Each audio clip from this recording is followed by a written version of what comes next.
So yeah, that's Ovishare, the one that sort of people have kind of thought was dead, but it's making a bit of a comeback, kind of the Flickr alternative, all those nice devices. Yeah, got the Nokia E72 down there, that's going to be a popular device in the future. You know, yeah, it's an enterprise device, but it's going to have a lot of consumer crossover. So yeah, Ovishare, again, that's actually one, if you don't have a Flickr account, what do you use to share your media? You can use Ovishare because it's set up and ready to go on the phone straight away.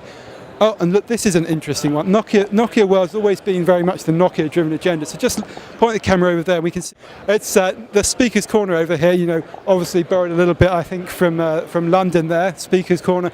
You can write 2 to 3 bits on paper, write provocative statements, and basically have a good chinwag about it. I reckon we should try and get in there later and have a look on the microphone and say something really outrageous, like saying the Symbian platform is the thing that's going to change the world because it's the one that's mass market, will deliver the Nokia services, and MIMO, it's just about shiny devices and who cares about the high-end users. Okay, look, this is another Ovi Mail demo. And also the Ovi Maps, the new Ovi Maps stuff, more points of information, really enhancements coming in there. So let's move on to the next bit of this table.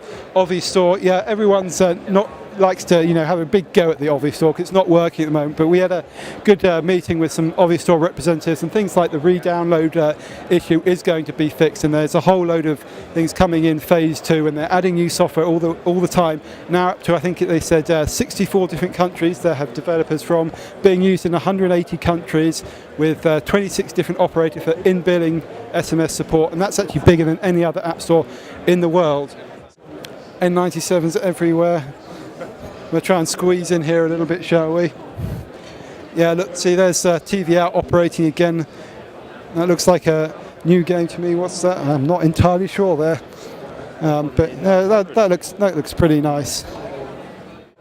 You know, impressively running smooth there. And that's this is the N900 game. So yes, this is actually bounce for the N900, taking advantage of the extra oomph in the graphics card. Of course, it's got OpenGL 2.0, which means you can do some things with games just as you can on something like the iPhone 3GS. In fact, the hardware platforms are virtually identical between the N900 and the iPhone 3GS, which is actually a good indicator, in my opinion, that the iPhone 3GS and the N900 are very equivalent devices, and the N900 is really the first device from Nokia that truly competes with the iPhone. Just looking over there, there's an X6 on the wall. We'll try and find one of those actually in person rather than a poster, because that's Nokia's other big new smartphone here at the show, along with the N97 Mini.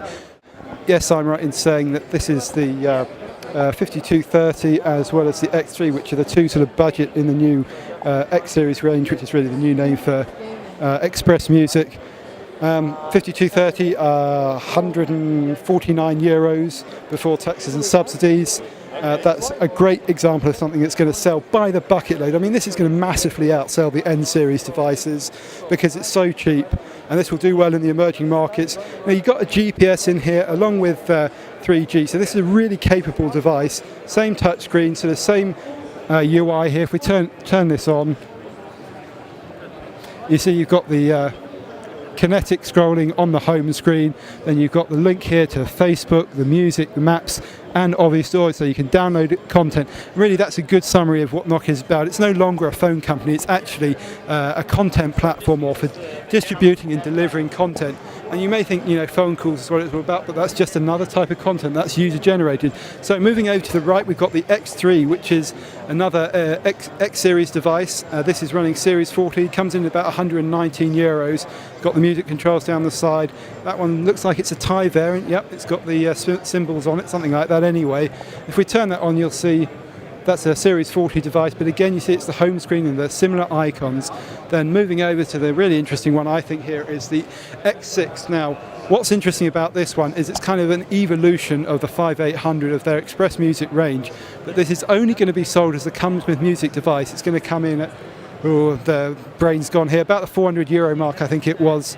And this is 32 gigabytes of memory, which was one of the things that customers asked for, because they wanted more memory on their comes with music device so they could fit all their music on it. But the big point here that a lot of people will like is it's a capacitive screen. This front here on the front is glass. It's actually a capacitive screen, and so this means things like these gestures are much easier to do. And it's a lot smoother. Personally, I think there's problems with capacitive in terms of you can't do it with your fingernails. See, if I do that, it won't work. And also, it doesn't work if you've got gloves on cold conditions. And capacitive screens work best when there's gestures, which of course that 65th edition doesn't have yet. But this is going to be a very popular one. So let's see if we can get into the music application here, because that'll show off a nice bit of kinetic scrolling.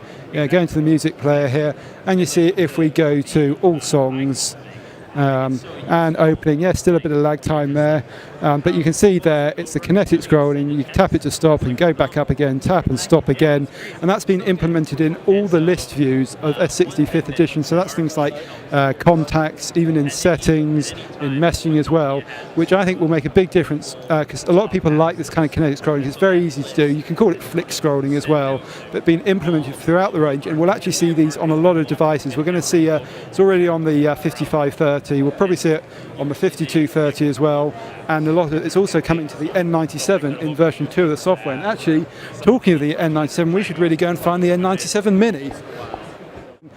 But as we walk past to the right here, this is something that's worth looking at, and this speaks volumes, I think, about what Nokia is doing at this kind of conference. Big contrast to 5 years ago. And look over there, we've got the Twitter stream coming from anyone who wants to put the NW09 hashtag on there, and you get it displayed on the screen here, so you can see it's 0G at the moment. Look, here's Bill Perry, he's one of the heads of his store on forum Nokia side of things, and yes, the Nokia X6 has a capacitive screen. Well, you already know that because I told you that earlier. But great example of how they're letting everyone who's here interact with everybody else. And that kind of thing, that kind of openness is not something you typically see at these big corporate events. And certainly, people are quite willing to give their opinion, and they will talk about the opposition. When I was talking to OPK, you talked about RIM as a competitor and how they were competing against that, not hiding away from the fact they've got big competitors. Here's a good one. This is Phil Schwartzman, Nokia Conversations chief blogger, and there you go, appearing, playing with his device, and well done, Phil. We'd like to see you in the promo material. So we finally tracked down that elusive N97 Mini. Of course, this is the smaller version of the N97, comes in at €450. But the big thing here is it's got slightly less memory, 8 gigabytes versus 32 megabytes, and is a smaller screen in physical dimension, but that same keyboard and styling. And the critical thing is it has exactly the same software as the N97. It'll be running version 2 with all those enhancements we talked about earlier. This gives more choice. And this is the thing that takes the N97 model out of the technology leader segment into the young explorers, basically broadening the appeal of the N97. Although it's a bit controversial to say this with so many geeks listening to this N97 Mini will outsell the N900 because it's a more accessible device. You heard it here first. So one of the things I like about the N97 Mini in particular is it's got better materials, the metallics around the outside, all this kinetic scrolling that we were showing off earlier on other devices. Basically it's the advantage of being out second after the N97. The software has really been optimized, and this will be much better out of the box, I think, than the N97, which let's face it, had a bit of criticisms. Things like the lack of space on C drive will have been fixed, and this is going to be a device to watch, not for all the geeks because they'll be playing with their N900s, but this is the height of technology for S65th edition and touch, and this is going to be very popular amongst the operators because there's also a great deal of potential for extra revenue from data services, from things like Nokia messaging and so on. So there we go, the quick run around the floor at Nokia World 09.